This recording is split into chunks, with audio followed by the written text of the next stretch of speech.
یکی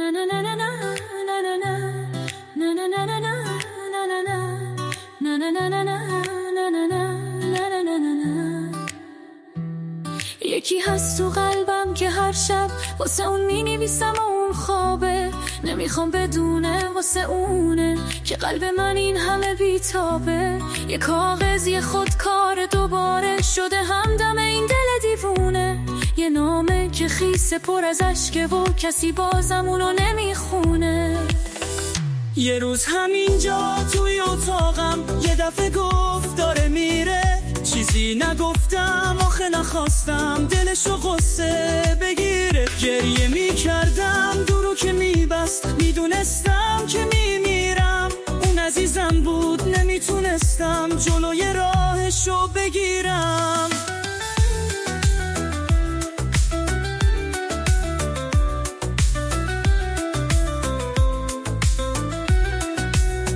میترسم یه روزی برسه که اونو نبینم بمیرم تنها.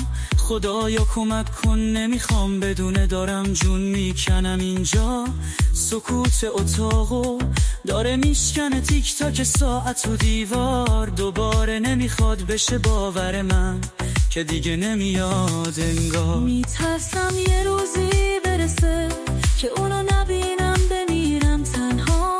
خدایا کمک کن نمیخوام بدونه دارم جون میکنم اینجا. سکوت اتاقو داره میکشنه تیک تاک ساعت رو دیوار، دوباره نمیخواد بشه باور من که دیگه نمیاد انگار. یه روز همینجا توی اتاقم یه دفعه گفت داره میره، چیزی نگفتم آخه نخواستم دلشو غصه بگیره. گریه میکردم درو که میبست، میدونستم که میمیرم. اون عزیزم بود نمیتونستم جلوی راهشو بگیرم.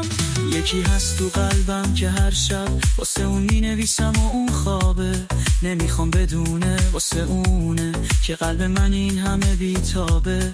یه کاغذ یه خود کار دوباره شده همدم این دل دیوونه، یه نامه که خیسه پر از اشکه و کسی بازم اونو نمیخونه.